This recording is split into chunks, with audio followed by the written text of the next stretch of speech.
It's a national icon, an engineering masterpiece, and a war winner. For a decade, the Spitfire lit up the skies. The British Spitfire had proved to be one of the deadliest weapons ever put in the hands of man. Now it's more popular than ever. They just stand for courage and victory and all those kind of things. And at one of Britain's greatest wartime airfields, it's being brought back to life. There I was, sitting there in amongst a 12 grand lump of wreckage, basically, but feeling quite pleased with myself that I now owned a Spitfire. Over the course of 9 months, we'll be following this small team of engineers as they rebuild Spitfires. It's a wobble pump. Explore their history. Gosh, look at that. And give veterans another chance to fly. Wonderful. They'll be using many of the same plans, tools and methods as their 1940s counterparts. I've got to warn you, there probably will be some banging, clattering and scouring the planet for as many original components as they can find. I want 15 grand. But they're on a budget, they're on a deadline, Got to do it today, otherwise we look like a bunch of idiots. and those planes have got to fly. Welcome to the Spitfire factory.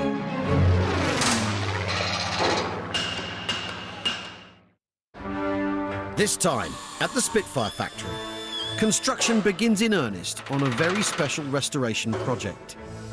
This aeroplane is complete and it contains all the components that it would have left the factory with in 1943. Now that's pretty rare, very rare in fact. But her engine rebuild is not entirely going to plan. The problem is, until you have all the parts that you need to rebuild an engine, you don't have an engine. One of the pilots is off to Southampton to explore the Spitfire's origins. So you're telling me I'm holding the only surviving bit of the first Spitfire. And the factory is about to get an unexpected but very welcome visitor. It's possible that that aircraft was flown by me.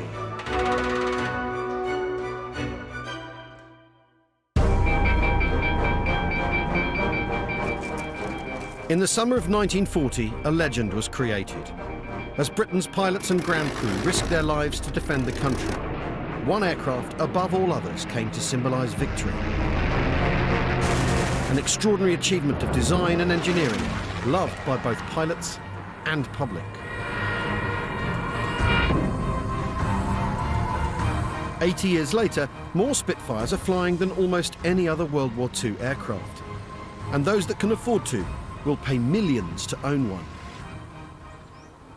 Which means here at the Biggin Hill Heritage Hangar, owner Peter Monk has been able to pursue his dream. I've got a bloody Spitfire bit in my pocket, it keeps digging in my rib. I'd throw it away if it wasn't worth £1,000, so I'm going to go and file it. 20 years ago, Peter built a Spitfire in his garage at home. All right, Jay. Now he employs nearly 30 staff. We're just topping up on energy before you start the next row of rivets. Some are highly trained engineers, others young trainees learning on the job. What are you on now? Over the years, he's amassed a vast collection of original parts.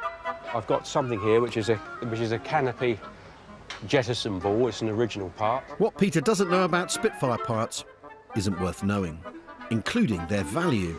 Look, if that touches the side once, that could just destroy that. Today's a big day for Peter and his engineering team.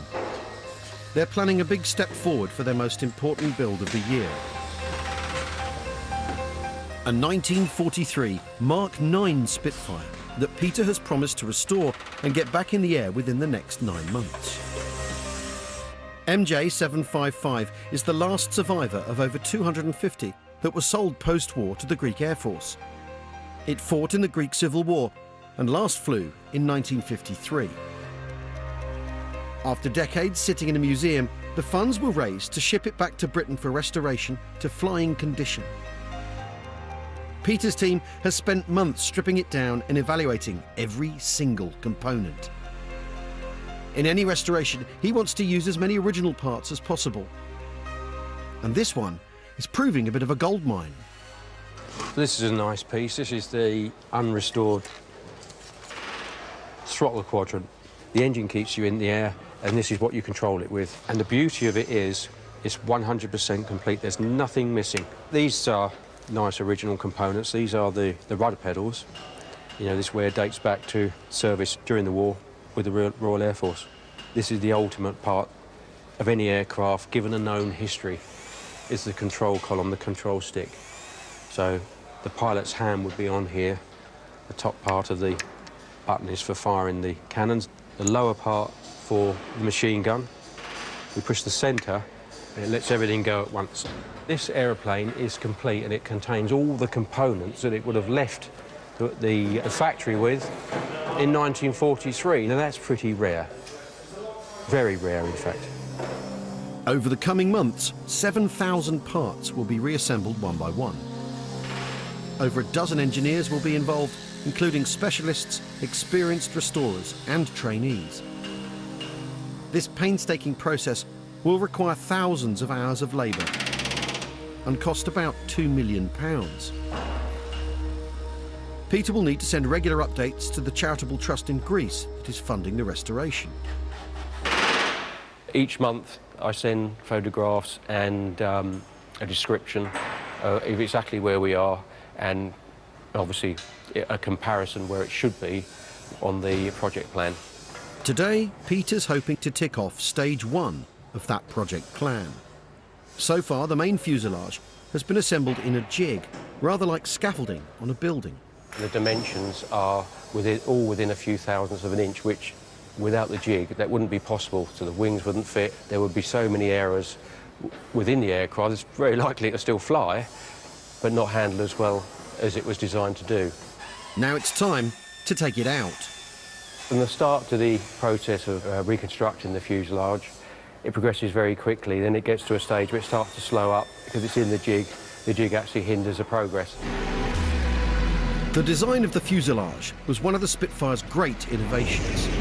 It's a semi-monocoque built on a skeleton of 19 lightweight frames, on which a thin metal skin is tightly stretched, providing strength and rigidity, but minimising weight. Just move this out of the jig, which is quite a significant step in any aircraft rebuild. And at this current point in time, I'm putting what we call a transit bar on, which is this structure here, which just means that you can manhandle the fuselage a bit easier. It hasn't fallen apart yet, so it can't be too bad. We're moving the actual fuselage jig to another position, so then we can bring back the Greek Spitfire back in its position where it was in the jig.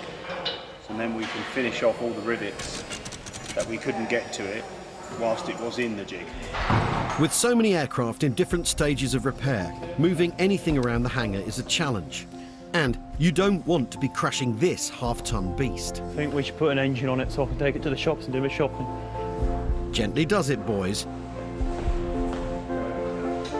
After months of painstaking work on the frames and panels, the team is rewarded with something that's starting to look a little like an aeroplane.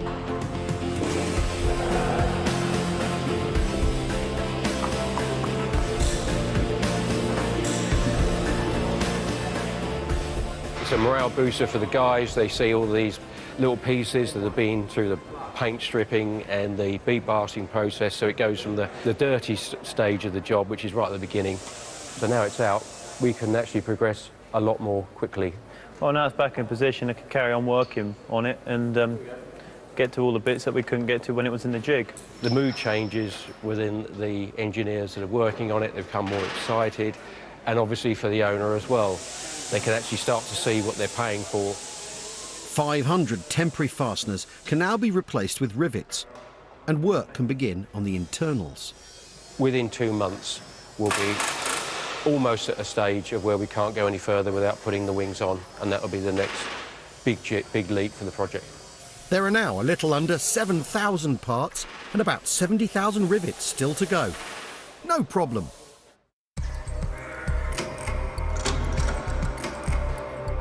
Peter Monk's obsession with the Spitfire began 23 years ago, when he was a frustrated pilot working for an airline. In the first instance, having a nice uniform, it was great, I enjoyed it. But it meant quite a bit of time away from home, hotels, which I like to think I'm quite an active person, and sitting around It isn't me. That was the problem. In the end, I just didn't like it anymore, and I couldn't wait to get away from it. Peter's road to Damascus moment came when he was asked to fly a Spitfire back to Britain. That flight across the English Channel, looking at the White Cliffs of Dover, and just thinking about the 19, 20 or 21-year-old crossing that channel, seeing those White Cliffs of Dover, praying that the engine is going to keep running, and what that stood for. I always think back to that flight when I think about Spitfires. I'll never forget it.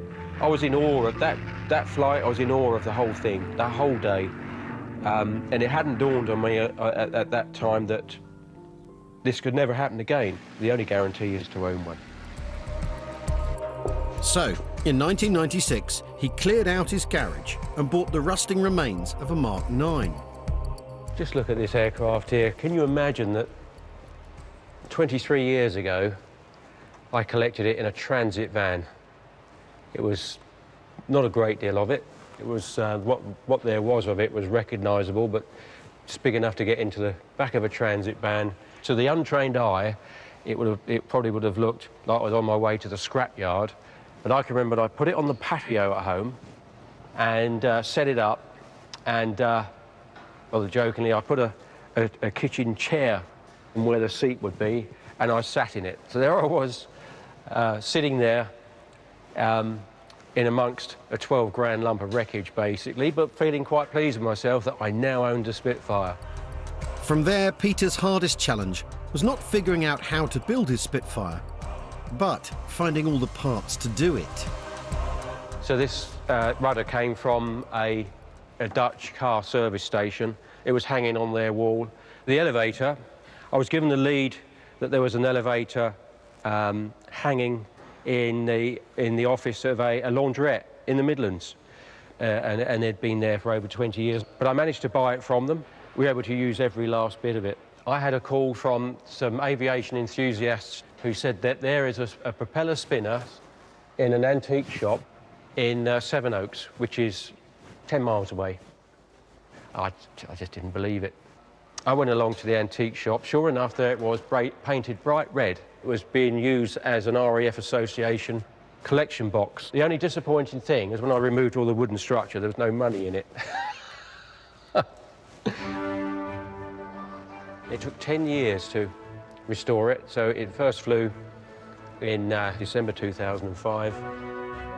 The Spirit of Kent was Peter's first Spitfire love and will always have a special place in his heart. There are other aircraft in this hangar that I have bought. I walk straight past them, but this one I wouldn't. I always look at it and have a smile and think back of how it got here, and that's always going to be the case. If somebody walked through the door with £3 million, no, not for sale. But there was no way that this was going to be the end of the story. So having finished this aircraft, I just felt so deflated because all of a sudden, it's almost so I didn't have a purpose anymore. Following all the leads, so many deals that have been done and trades and bartering, all of a sudden, nothing. Because the aeroplane's finished, it's sitting there, ready to go. What am I going to do now? So I started another one. Peter now restores two-seater aircraft to operate flights for paying customers, while single-seater projects are funded by museums and private owners. This year, he and his team have no less than 4 restorations on the go, including the Greek Spitfire, which he must finish this year. Has he bitten off more than he can chew? Covered in 7-year-old crud now. Lovely.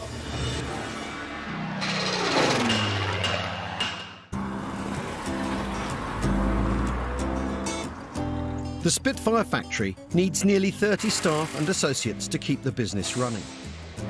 Pilots and ground crew operating 1,000 two-seater passenger flights a year. Office staff, historians and tour guides. Come on, press your gun button. And a small team of die-hard volunteers. I've now been promoted to OC brooms and mops. At the heart of the operation responsible for both the workshops and the customer flights is Chief Engineer Franco. I sign all the aircraft out to fly. Under his command, there's a team of 13 engineers. Used to be a vet, it's all good. It's a dream job for these guys. Some come with serious engineering qualifications. Others, like so many back in wartime, learn on the job. One such trainee has been assigned to work on the Greek Spitfire from start to finish. A latter-day Rosie the Riveter. This is Alex, Peter Monk's eldest son. You end up with white knuckle after a good day's riveting, which is a bit like pins and needles on steroids, and your hand goes white and it's quite painful, so try and avoid that if you can. Good. Many of the skills and tools required have barely changed for 80 years, including a lot of riveting. These are snap head rivets. When you put them down, if you don't have either a decent snap or the snap level, you end up with a little ring on one side, and we call that a smiley face because it looks like a smiley face. The whole point of putting a rivet down is it's got a colour, and you want to try and keep the colour of the rivet and keeping it look nice. So if you don't do that right, you get mick taken out of you when you go into the crew room because someone says, oh, he's put smileys on something, and you go, please don't. The tools and techniques are similar, but the philosophy here is very different to 1939. Back in wartime, when they were obviously in serious production of these fuselages and any other parts, they were rattling these out in a matter of weeks. They had all the parts on the shelf. I mean, there's so many people involved in making these. You know, you had a team just making frames, or this particular frame. They did nothing but make that frame, so there'd be stocks of them on the shelf. The actual construction of a fuselage will be very quick. Now, trainee engineer Richard might spend a whole day making a single new part. They're all being handmade, and it all takes time because you've got so many small individual and unique pieces. You can't really just industrial, scale, mass-produce stuff like this. Peter demands an attention to detail that they couldn't afford 80 years ago. That's the satisfaction of doing stuff like this. Being able to hands-on and physically actually say, OK, I made this piece by hand. With 10 Spitfire restorations under his belt, Peter knows what he's doing. But he wouldn't say no to a time machine. Go and visit, see how they did it. Yeah, it'd be fantastic. Of course it would. Anybody would like to go and have a look, wouldn't they? And also raid their parts stores as well whilst we're at it and bring those back up to date. That might save us a lot of time. Today, Richard and Alex are using another traditional technique to rebuild one of the Greek Spitfire's wings. This is like the key structural member of the wing, if you like. It's got the two main spars, which we split into upper and lower spars, and then you have a sheet of metal which is in 3 pieces made of aluminium, and that is the web, if you like, and it spaces the spars apart, which we then rivet into the wing behind you here. Without this, the wing would be pretty floppy. Spitfires are famous for their elliptical wings, which help reach speeds of over 400 miles an hour. To achieve these speeds, the wings have to be both light and strong. So, like the fuselage, a thin metal skin is mounted on a lightweight frame, which has front and rear spar sections that provide strength and rigidity. At the moment, we're putting in the bolts through that hold the spar to the spar web. Like most things in aviation, you don't want nuts and bolts to come loose. You have to devise ways of locking them. And in this case, this is a pretty permanent way of locking it, and it's called peening. So what I'll do is I have a piece of metal with a bit of a point on the end of it and a pretty hefty hammer. And Richard's got a big old weight, and he'll hold that weight on the end of the bolt to take the impact up, and I'll smack it, and then by putting the little divots in there, stops the nut from coming undone. It's seriously hard work, but Alex doesn't expect any special favours from his dad. It's not really father and son in the hangar, really, not at all. Always running around the hangar with my backside on fire. I don't have... I actually never see you. No, I just see this vapour trail around the hangar, and there's me at the front of it normally, but only if he's got a bag of chocolate peanuts that I'll go and pinch. If I want to get hold of him to actually ask a question, I have to lure him in with a bag of chocolate peanuts on the top of my toolbox. Because you can't get hold of you on the phone or anything, that's just impossible. So, rivet by rivet, bolt by bolt, Alex is learning how to build a Spitfire the hard way. It's quite cool because doing so many different things in the company, a chance to be a bit of a jack of all trades. This is sort of, for me and Richard, the fallback. If there's nothing else going on, we'll be working on this airplane. But there is one major component that doesn't get restored in-house. The Greek Spitfire's Merlin engine has been sent here. Hidden away in a Gloucestershire village is one of the world's foremost aero-engine restoration facilities. The fact is that we're doing the propulsion side and Peter's doing the airframe. With his own team of dedicated restorers, Peter Watts is immensely proud of what he has achieved here. This is the engine shop. This is where all the engines are overhauled, and there's various bays, and each bay is allocated its shelf for all its parts, and normally there's about 8 engines on the go at any one time. Most of which are Merlins. During World War II, Rolls-Royce employed 22,000 people to build over 170,000 Merlin engines. Over the course of the war, the iconic V12 doubled in power to almost 2,000 horsepower. It was also used in Hurricanes, Lancaster bombers, and many other aircraft. And without the Merlin, Britain may well have lost the war. Now Peter's small business, and a few others like it, are all that remain to keep the legend alive. We've got 4 stores like this. What we're looking at here in front of us is probably the largest collection of Rolls-Royce Merlin crankshafts in the world. And there's a whole range of cylinder skirts, cylinder heads, superchargers, wheel cases, all manner of things. A number of them all need work doing to them before they can go back into engines. But you can never have enough parts. Problem is, until you have all the parts that you need to rebuild an engine, you don't have an engine. And while we have lots of parts, we are certainly rapidly running out. So Peter has built a manufacturing shop where they use original Rolls-Royce designs to make parts from scratch. The Greek Spitfire's Merlin engine is being rebuilt with a combination of new and original parts. 14,000 of them in all. And it's been particularly challenging. You can look at what parts have arrived. What you can't do is to assess the condition of them until they've all been cleaned, measured and inspected, and therefore you know what is possible to go back into the engine and what needs to be rejected.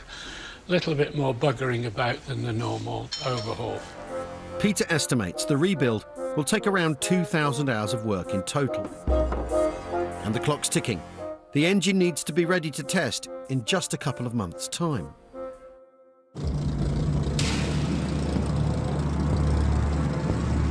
Back at the Spitfire factory, there's a problem. Suddenly looked at the air pressure and it's right down on nearly nothing, so I thought that's obviously a leak. Didn't know where the leak was from, so better to be safe, come back here. The engineer's just checked it, put the brake on, and it's leaking out the right bag.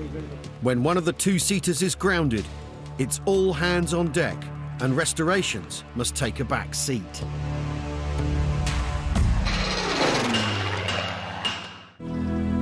At Biggin Hill in Kent, we're following a small team of engineers as they embark on a multi-million-pound restoration of a 1943 Mark IX Spitfire. They also operate up to 12 2-seater flights each day. Starting at over £2.5 grand, it's a luxury day out that just can't go wrong. But this aircraft has a problem with air brakes. You've got to think as an old-fashioned car with the brake shoes rather than discs, and the air comes down this pipe and inflates a bag that's underneath these shoes, and it inflates, which pushes the shoes against the inside of the wheel, which causes the wheel to brake. So it's the bag underneath these shoes. It'll be probably a tiny, like a puncture on a bicycle tyre. Rather than spend time fixing the puncture, Joe is replacing it. A new bladder is costing Peter £1,000. But that's better than keeping the customers waiting. They are not easy to get on.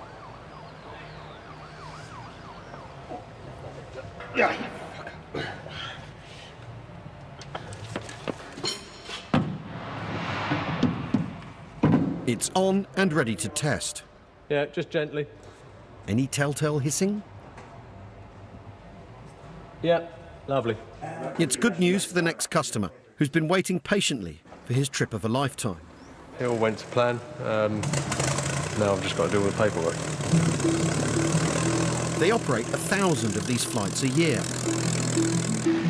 It's a chance to experience the speed and manoeuvrability of the Spitfire in the same skies where the Battle of Britain was won. Absolutely fantastic. And once in the air, you can even take the controls. Mitchell was a genius. It flies beautifully. Heavy-engined aircraft, but you don't have to heave it around the sky. An aircraft from that era to have so much power, it was so much in front of its time. To find out why the Spitfire was so ahead of its time, one of the pilots, Anna Walker, is heading to the location of the original Supermarine factory, Southampton. Pride of place in the Solent Sky Museum is one of the planes that it evolved from. Gosh, look at that. A racing seaplane, the Supermarine S6A set a world speed record of 357 miles an hour in 1929 and won a famous pre-war air racing competition, the Schneider Trophy. Hello, how you doing? Thank you. Museum expert Andy Jones knows chapter and verse of its history. And it was that great period when technological advances were being done through competition. So you had like newspapers or wealthy people were putting up great big prizes for great monetary prizes to say the first man to cross the channel, the first person to fly around a course, and all that kind of thing. The brains behind Britain's challenge was the legendary R.J. Mitchell. Promoted to Supermarine chief designer, aged just 24. Over the next 12 years, he saw airspeeds double. And in the spirit of racing, he was happy to combine his own ideas with the best on display from France, Italy, and the USA. The trophy took place as a series of laps round a course, so the planes had to turn quickly as well as be fast. Over 1 million people came down to the Solent to watch the 1931 race, and they had to lay on special trains. Strange enough, even in 1931, they had to have special car parks for people to park in, because there were that number of people that came down. All the news crews were down there, the Pathé News, Movietone News, recording what was going on. It was everywhere. It was a big thing. The Schneider Trophy was won 3 times in succession by the RAF. Seaplanes streaking at 340 miles an hour indicated the enormous strides taken by aviation since the last war, and its likely importance in the next. That year, the Air Ministry put out a call for a new British fighter, and Mitchell's team began work on a prototype. With its speed and agility, the S6 was the perfect starting point. One of the facts I love about this aircraft is she looks gorgeous and she looks brilliantly, you know, sort of aerodynamic and super sexy aircraft. Yeah. But everything on it is functional. The seaplane's speed and agility came from its low weight, smooth, streamlined shape and low-slung wings, all of which the Spitfire would eventually inherit, as well as many of the interior features. So how does this feel to comparing it to a Spitfire? It feels very familiar. It feels as comfortable. I feel safe. There are lots of similarities, you know, the way the cockpit is built. I feel at home. Andy takes Anna up to the archive to meet his dad, Alan, who interviewed some of the team that worked on Mitchell's prototypes. But those people I've spoken to that were working in a factory at the time, they did really think there was something special. Obviously, when it was in a factory, it must have looked very, very modern. The one thing you get was this incredible sense of pride right from day one, that this was going to be the bee's knees. Very little remains of the original Spitfire prototype. A model, some photographs. Got one picture here. This was when she did a false landing. But she then crashed again later, didn't she? Well, she crashed at Farnborough eventually, of course, which was her demise. So what happened to this aircraft? There was a young man at the time at Farnborough, and he came to see me when he was very, very much older. And he said, I was the apprentice that was told to go out to that aircraft and, as an exercise with my friend, to scrap the aircraft. Because high-speed steel was very, very hard to get. Yeah. What they thought they'd do, and they both did it, was to keep a pin, one of the wing pins of the aeroplane, Yeah. and not just keep it as a pin, but turn it into a hammerhead. So Yeah. this is the only piece of K504 that exists. That is where Spitfire DNA starts. That's absolutely fantastic. So when you think then, from this, there's 20-odd thousand Spitfires come after this piece of metal. So you're telling me I'm holding the only surviving bit of the Spitfire, the prototype. Yes, I can That's say it. that with conviction. Gosh, that's incredible. K5054 was the culmination of 5 years' work, developing the elliptical wings, adding retractable undercarriage, and the latest Merlin engine. When it achieved a speed of 348 miles an hour in 1936, the first 310 Spitfires were ordered. Tragically, R.J. Mitchell died just 1 year later and didn't live to see his creation defend Britain from invasion. 80 years on, it remains Britain's most treasured aircraft. Every single original component is now extremely valuable. And Peter Monk owns a hell of a lot of them. Welcome to his secret hoard. This is my private store, so nobody's allowed up here bar me. This is 30-odd years of collecting, and really without these parts we would not be able to restore the Spitfires that we do. Some of these parts, they're the only parts that exist. This has to be some of the most valuable rusty metal in the world. There's stuff here that's in boxes that have been sealed up for decades.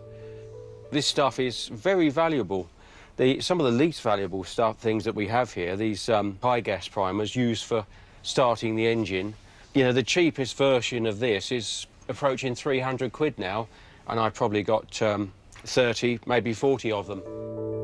In restoration, old parts trump new nearly every time. You could make this new. It would cost a lot of money, but this is, you know, this is an original piece. This goes in the fuel tank, so as the fuel level goes down, the float moves down. It's going to cost you around 1,500 to maybe 2,000 pounds to make that.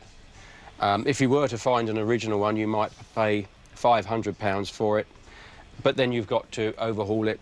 That would cost at least another 1,000 pounds, so the costs are very similar. I can guarantee that if I could show an owner an unopened box, such as this one that's got a component in there that we can make, they would say, no, can we please use this one, and can I have the box?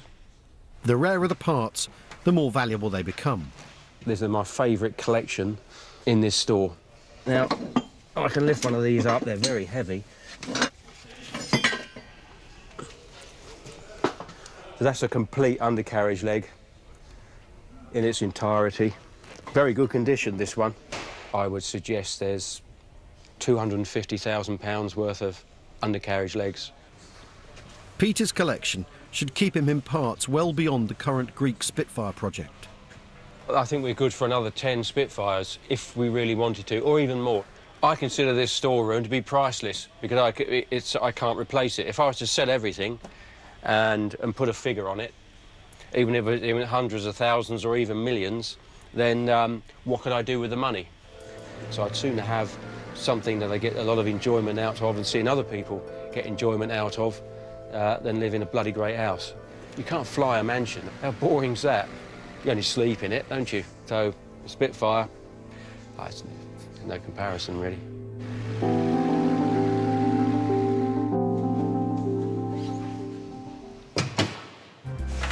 Down in a hangar, Peter's son Alex is fitting a few more £1,000 worth of restored parts to the Greek Spitfire.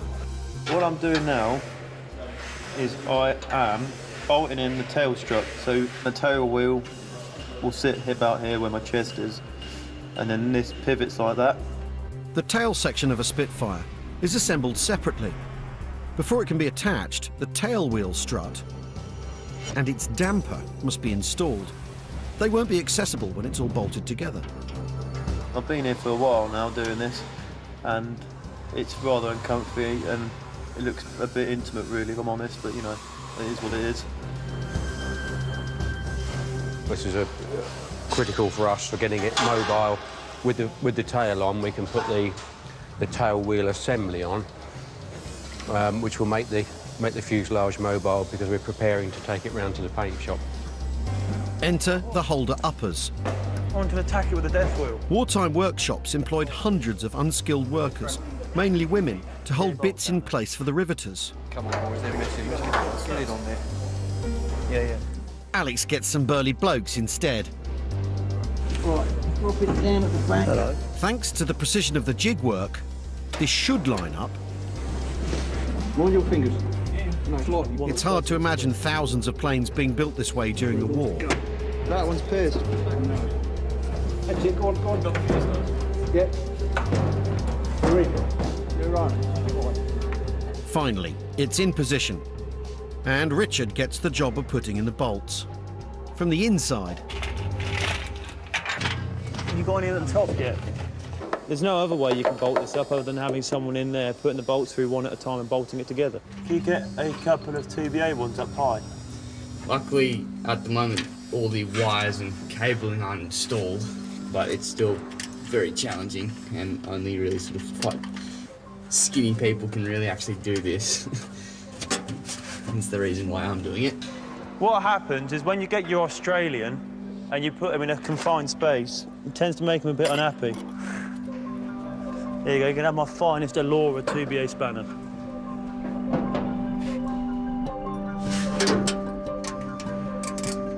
Oh, that sounds promising. It's more or less done. Rich is just finishing up inside, and everyone else has gone back to what they were doing before. It's a step closer. It's a big segment of structure on the airplane and makes it look a lot more like an airplane. Seeing the sort of small little details that you've had to make on it sort of finally come together, that's quite a nice personal experience.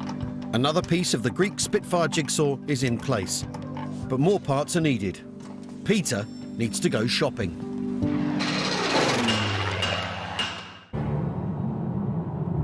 Despite his vast collection of Spitfire parts, Peter Monk knows that every build requires some pieces he doesn't have. So today, he's off to visit an old mate and sparring partner who may have a fuel gauge he needs for the Greek Spitfire. The stuff I've got here is extremely rare. This is our sort of holy of holies of store parts. This room is completely stacked out with stuff, and it's the result of 40 years of collecting aircraft spares. Guy Black also builds new parts and has his own restoration projects, so he's not always keen to share. Duncan? Yes? Could you just hide something for me? Guy does not openly sell these bits and pieces. You won't find them advertised, and Guy doesn't need to sell them. He's a collector just like me and prefers to hang on to stuff. Over there, dude? Yeah, over there somewhere. So the fun here is, if Guy's got a part that is useful to us, how am I going to get him to let it go? I've sort of got the idea of what he's looking for half the time. And the great challenge is to stop and taking the last bit I have. But he has this uncanny knack of spotting things that I've hidden away. Let battle commence. Good afternoon. Well, just general look around? Yeah, well, this is the main oil filter for an early Spitfire, or indeed a Hurricane. And we've got a future project where we're going to need this. We don't actually need it for another 2 years, but I'd rather make sure we've got it in the bag, because in 2 years' time, I can guarantee it won't still be on that same shelf. This is a special place, and there's parts in here that you won't find anywhere else. There's always something that catches my eye that I know that Guy isn't going to let go. If I had my way, I'd turn up with a truck and just take it all, but that's not going to happen. Ah. He's found the fuel gauge. Does that look about right? Yeah, that's the one. Yeah. But Peter's not stopping now, and soon he sniffs out some of his favourite parts. Undercarriage legs. Of course, Guy knows it's a component Peter will pay almost anything for. What are you looking for, Peter? Corrosion.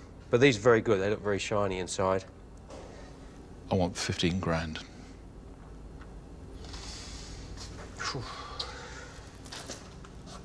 7,000.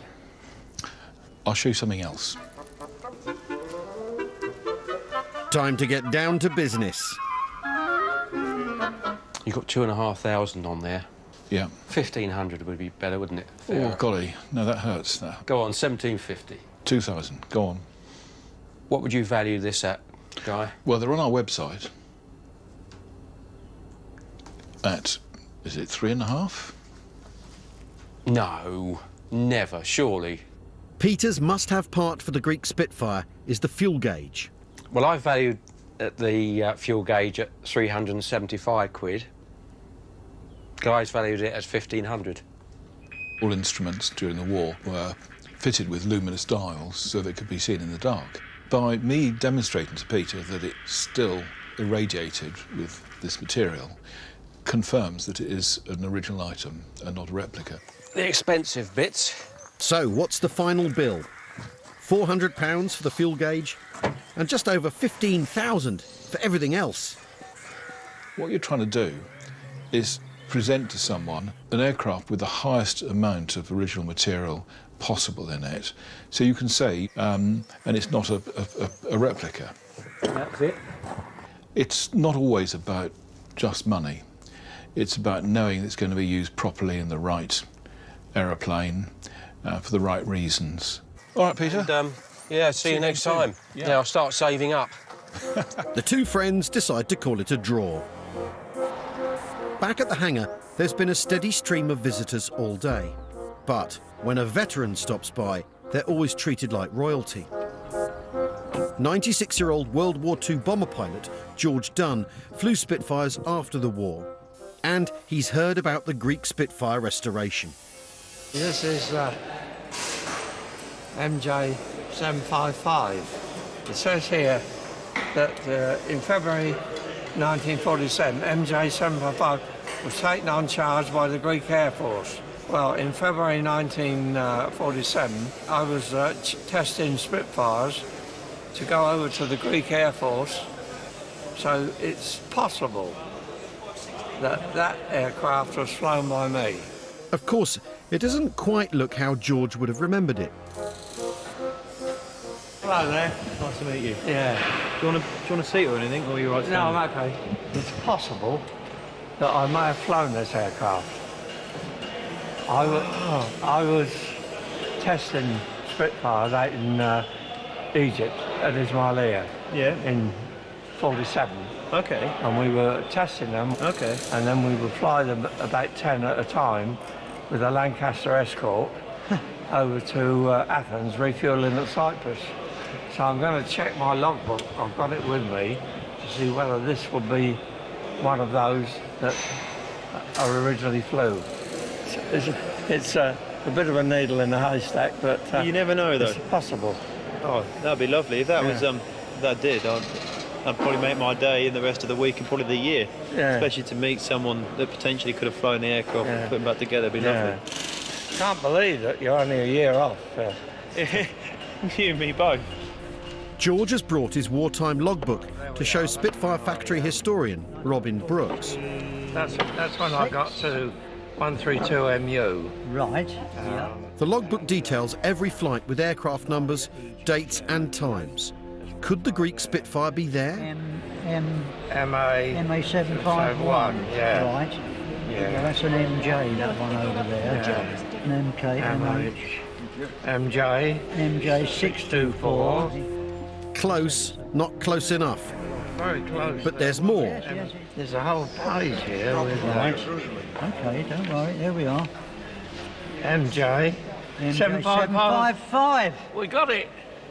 He did. Well, Where's Peter? Peter?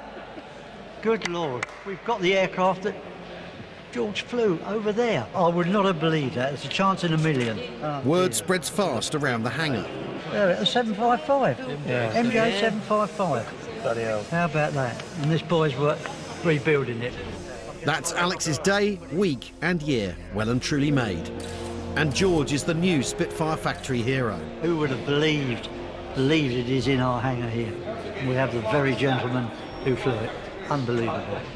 If him upstairs is looking after me, I'll I'm be sure back. we will. I'll try and get it done a bit quicker for you if you want.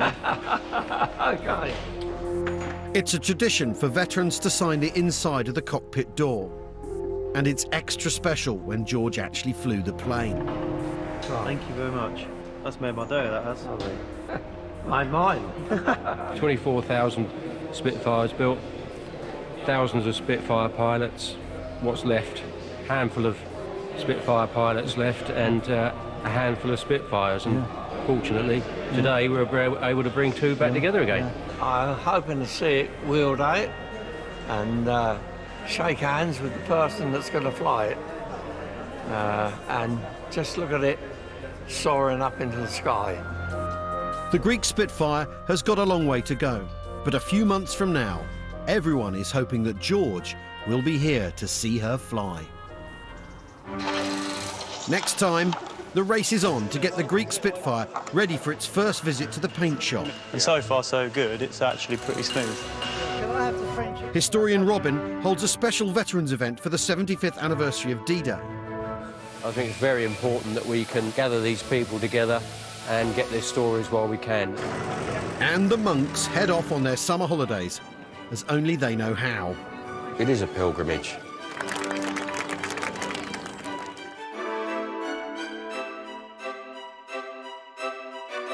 And Inside the Spitfire Factory continues Monday night at 9. Now, if you're a fan of Spitfires, rebuilds, Guy Martin, or all three, then stay right here, because all of that's happening in some sort of order next.